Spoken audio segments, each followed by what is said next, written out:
अस्सलाम वालेकुम जी। अब हम चलते हैं जी स्ट्रिंग कनकैटिनेशन की तरफ। स्ट्रिंग कनकैटिनेशन ये होता है कि एक लफ्ज़ को दूसरे लफ्ज़ से मिला देना ना, उसे कनकैटिनेट का कहा जाता है। ठीक है। अब SNOBOL was designed mainly manipulating the handling string. जैसे कि आपको पता है कि स्नोबॉल के डिज़ाइन करने का मकसद ये था कि स्ट्रिंग्स को हैंडल किया जाए। It has their for rich string manipulation mechanism, जो था एक तरीक़ाकार था जिसमें जो आपका फर्स्ट वन इज स्ट्रिंग कनकैटिनेशन। जैसे कि पहला स्ट्रिंग कैटिनेशन जो है, कनकैटिनेशन इसके अंदर आता है। A space is used as operator for concatenation show below. जैसे आपको दिखाया गया, एक स्ट्रिंग दिया हमने टाइप में, ठीक है, टाइप एक वेरिएबल है, और हमने क्या किया, एक ऑब्जेक्ट नाम का वेरिएबल बनाया, उसमें इन दोनों को मिला के जो है ना रखा है, सेमी को और ग्रुप को। अब याद रखिए टाइप में सेमी है, ठीक है, और ग्रुप जो है वो भी एक स्ट्रिंग है। अब आपने जब कनकैटिनेट करना है ना, तो बाकी लैंग्वेजेस में प्लस का साइन यूज होता है, लेकिन यहाँ पे ऐसा नहीं होगा। आपने बस ये लिखना है, अपने वेरिएबल का नाम लिखना है जिसमें पीछे स्ट्रिंग पड़ी हुई थी। जैसे कि टाइप लिखा, ये आपने टाइप लिख दिया, ठीक है, और टाइप लिख के स्पेस दे देनी है, स्पेस दे के और कॉमा के अंदर अगली स्ट्रिंग लिख देनी है। अब ये दोनों कनकैटिनेट हो जाएंगी, यानी आपस में जुड़ जाएंगी। अब ये सेमी ग्रुप बन जाएगा। क्लियर? ये पूरी स्ट्रिंग अगर आप पढ़ेंगे तो ये आपकी क्या कहलाएगी, सेमी ग्रुप। तो ये था हमारे पास, और ये फिर आगे जो है वो चली जाएगी। तो ये हमारे पास तरीकाकार था कनकैटिनेशन का। नीचे भी आपको दिया गया है कुछ ऑब्जेक्ट्स को कनकैटिनेट कैसे किया जाता है, ठीक है। जैसे कि रो के अंदर के रखा हुआ है और नंबर के अंदर 22 रखा हुआ है, तो इनको कनकैटिनेट किया तो कैसे किया उसने, पहले रो लिख दिया, फिर स्पेस दे के उसने नंबर लिख दिया, ये दोनों कनकैटिनेट होके तीसरे वेरिएबल के अंदर स्टोर हो गए। ठीक है जी, सिंपल। और ये कुछ आगे भी दिया हुआ है, इनको भी कनकैटिनेट का करने का तरीका उसने बस स्पेस देनी है आपने, बाकी तमाम कनकैटिनेशंस होती जाएंगी। अब पैटर्न मैचिंग का तरीकाकार क्या होता है इसमें। पैटर्न मैचिंग के एक तरफ अगर आपने अली लिखा हुआ है तो दूसरी तरफ अली लिखा है, तो ये पैटर्न मैच हो जाएगा, वरना मैच नहीं होगा। तो पैटर्न मैच करना हो तो आप क्या करते हैं, pattern matching manipulation is another very important feature of snowball.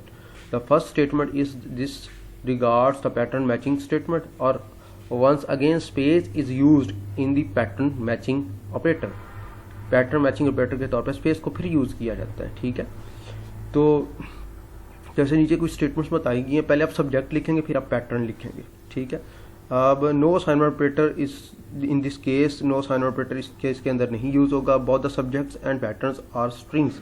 अब सब्जेक्ट और पैटर्न दोनों स्ट्रिंग्स होंगी, याद रखिएगा। Tries to match the pattern in the subject, it will be success if the match is found and will result to the otherwise result will be failure, के result fail है।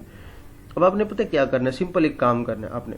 आपने ये trade लिखा, उसमें एक स्ट्रिंग ले ली, ठीक हो गया जी, और फिर आपने दूसरे के अंदर ग्राम ले ली। अब आपने इनको मैच करना है, तो आपने एक ही काम करना है। आपने ये ट्रेड वाला वेरिएबल और कोई इक्वल, देखिए आप उधर पीछे मैच करने के लिए कोई लैंग्वेज यूज करते थे तो आप डबल इक्वल का जो था साइन यूज करते थे, लेकिन यहाँ पे वो नहीं सीन होगा। यहाँ पे आप पहले वेरिएबल को लिखेंगे, फिर आप एक स्पेस देंगे, फिर आप अगले वेरिएबल को लिख देंगे। ये देखें, ट्रेड स्पेस पार्ट। अब ये क्या होगा, ये मैच कर लेगा एक दूसरे को, मैच होगा, ठीक है, नहीं होगा तो खत्म बात, वो कह देगा कि ये मैच नहीं होती स्ट्रिंग।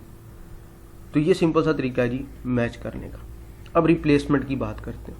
रिप्लेसमेंट के एक चीज़ पड़ी है, उसकी जगह पर कोई और चीज़ लिखवा देना, तो इसे रिप्लेसमेंट का नाम दिया जाता है। अब रिप्लेसमेंट के आपने ये करना है, replacement statement is used to conjunction with the pattern matching statement is the following manner. अब कुछ तरीकाकार है, एक मैनर है, उसके जरिए ये करेगी, सब्जेक्ट, पैटर्न और फिर आगे ऑब्जेक्ट। अब याद रखिएगा, मिसाल के तौर पे आपने कहा, पहला आपने सब्जेक्ट लिया अपना वेरिएबल, सब्जेक्ट का मतलब सेंटेंस, उसके अंदर आपने एक स्ट्रिंग लिखवाई, this is your name pen.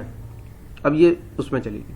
अब आप इसकी जगह पे माई रिप्लेस करना चाहते हैं, ठीक हो गया। आपने क्या करना है, सेंटेंस लिखना है, स्पेस देनी है, आगे वो लफ्ज लिखना है जिस लफ्ज की जगह पे आप लफ्ज लिखना चाहते हैं, इक्वल लगा के वो लफ्ज लिखना है जो लफ्ज आप रखना चाहते हैं। अब ये क्या होगा, माई जो है यू की जगह पे आ जाएगा, दिस इज माई पेन, अब यूअर खत्म हो जाएगा। क्लियर? तो ये था रिप्लेसमेंट का तरीकाकार इसके अंदर।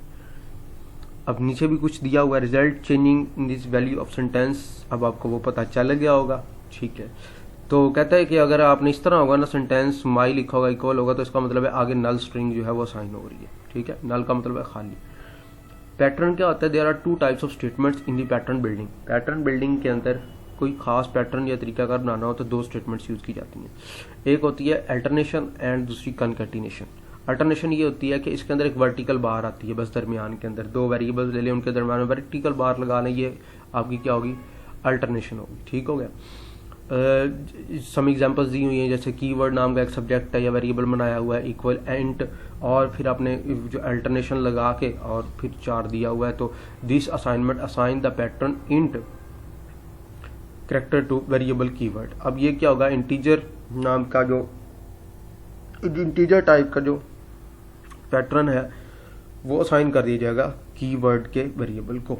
ठीक है, और इधर जो है फिर फ्लोट नाम का जो है हमारे पास वो असाइन कर दिया जाएगा कीवर्ड को। ठीक है जी, तो ये कुछ एग्जांपल ही नीचे आता है concatenation. There are two patterns concatenation created new patterns. New patterns बनाने हो तो कनकैटिनेशन के आप दो तरीके यूज करते हैं। We define PI. And P2, ये जैसे कि फॉलो किया गया। ठीक है, या वही बात कि आप स्पेस यूज कर करके भी क्या कर सकते हैं, दे सकते हैं। जैसे आपको पीछे स्पेस का बताया गया था कि P3 लिखा, P1 लिख के आपने पहले जो है वो चीज़ें रखवा लेनी है अपनी अल्टरनेशन इस्तेमाल करके, फिर आपने तीसरा वेरिएबल लेके और वो जो पहले आपके दो सब्जेक्ट बने होंगे ना उनके दरमियान में स्पेस देने नहीं है, तो ये हमारा कनकैटिनेशन हो जाएगा। ठीक है जी, ये दूसरा लेक्चर हो गया। इंशाल्लाह तीसरे लेक्चर में मिलेंगे। अल्लाह हाफिज़।